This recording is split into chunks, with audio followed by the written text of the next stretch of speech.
Personal na binisita noong Martes, June 23 ni Senador Christopher Bongo at Malasaki team ang mga apektadong nasunugang pamilya sa Rojas City Capiz bilang bahagi ng kanyang patuloy na commitment o pangtulungan ng mga komunidad para makarecover mula sa disaster. Ayon kay Senador Go, ang naturang sunog ay nangyari noong May 18 kung saan marami mga residente ay nangangailangan ng agarang suporta upang makarecover at makapagpapatayo mula sa mga nasirang likha ng apoy.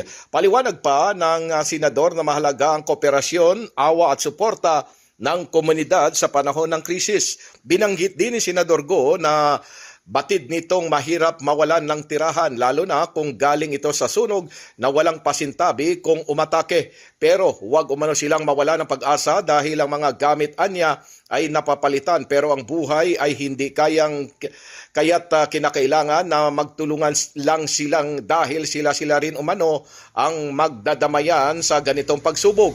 Dagdag pa ni Senador Go na sa ilalim ng naturang programa na kanyang isinulong mabibigyan ng ang mga benepisyaryo ng tulong para pambili ng materyales tulad ng mga pako at yero na pampatayo muli ng kanilang mga nasirang bahay.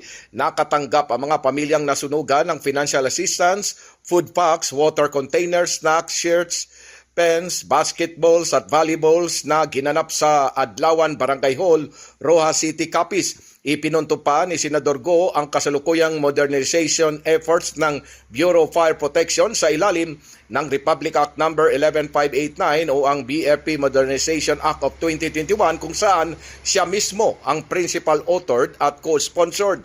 Mandato ng batas na ang 10 taong modernization plan na kabilang ang pag-aangat ng pagsasanay, makabagong kagamitan, karagdagang mga bumbero at nationwide fire prevention campaigns sa pakikipagtulangan ng local government units. Binigyan din pa ng senador na hindi umano niya sasayangin ang pagkakataong ibinigay ng taong bayan sa kanya na makapagserbisyo sa abot ng kanyang makakaya.